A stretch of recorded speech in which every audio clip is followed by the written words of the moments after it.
Imagine for a moment that your thoughts and emotions are not simply subjective experiences, but rather the building blocks of the world around you. Your consciousness wields a formidable influence that molds the core essence of the world we perceive. Each thought you think, each intention you set, each emotion you feel, ripples out into the world and influences the collective consciousness. The universe is not a collection of lifeless matter and energy, but a living, breathing entity that responds to the deepest stirrings of our minds. This is a world where the secrets of creation lie not in the realm of the physical, but in the infinite expanse of the human consciousness. In this world, everything is connected, every thought, every feeling, every intention. The universe is more than just an expansive realm of space and time. It's an immense realm of limitless potential, ready to be influenced and transformed by the power of our thoughts and actions. From the smallest subatomic particles to the largest cosmic phenomena, everything is in a state of constant flux, responding to the subtlest changes in our mental and emotional states. This is the world of the mental universe, a world where the mind is not just an observer, but an active participant in the unfolding experience of creation. It is a world where the mysteries of existence are not to be unraveled through science and logic alone, but through a deep and profound understanding of the workings of the human mind and consciousness. This idea has its roots in ancient philosophies and spiritual traditions that recognize the interconnectedness of all things.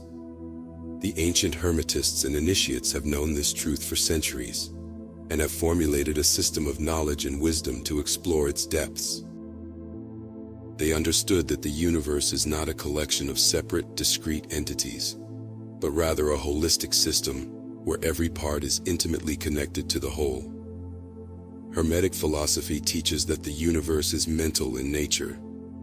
In other words, the entire cosmos is a product of the divine mind, which is the source of all creation. This means that everything we see and experience in the world is a product of our collective consciousness. The universe is not something separate from us, but rather, it is a reflection of our own minds. So what does it mean to say that everything is mind and the universe is mental? It means that we are all part of an infinite, all-encompassing consciousness.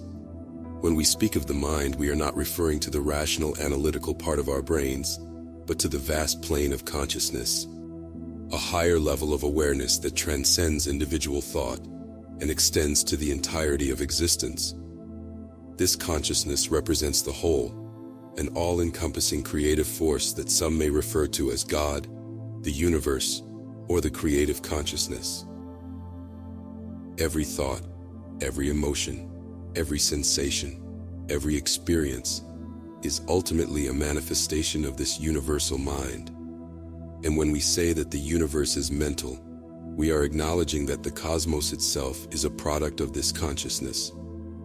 The whole of creation, from the smallest grain of sand to the most distant galaxy, is the result of the cosmic imagination, the divine will that gives rise to all things. The reality we experience is a product of our collective consciousness, and the universe is not simply a physical entity, but also a mental one. Everything is mind, and the universe is mental. For it is through the power of the mind that we can create our reality, shape our destiny, and tap into the infinite potential of the universe. This power, known as imagination, is the key to unlocking our true potential and manifesting our deepest desires. As the great author and teacher Neville Goddard once said, "Imagination is the power with which you create reality. God is imagination. Imagination is the power with which we create our reality." Our thoughts and imaginations are both sides of the same coin of creation. According to Goddard, everything we experience in the world is a manifestation of our own thoughts and beliefs. Therefore, if we want to change our reality, we must first change our thoughts. However, this influence should not be underestimated. It's not a mere result of hopeful aspirations or optimistic declarations. It is a profound, transformative force capable of molding the fundamental structure of existence itself. It means that we have the power to shape our destiny through the power of our imagination. And it means that we must approach this power with reverence, humility, and a deep understanding of the principles that govern its workings. Don Miguel Ruiz, the author of The Four Agreements, has also expressed the idea that the world we experience is a product of our collective consciousness. In his book, he argues that we all live in a shared dream, which he calls the dream of the planet. According to Ruiz, the dream of the planet is the collective set of beliefs, customs, and expectations that shape our experience of the world.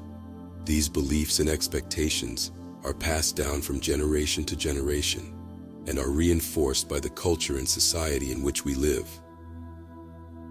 This dream creates a kind of collective hallucination in which we perceive the world in a certain way and are often unaware of the limitations and biases that this perception creates. The reality we experience is not an objective external entity, but a product of our collective consciousness.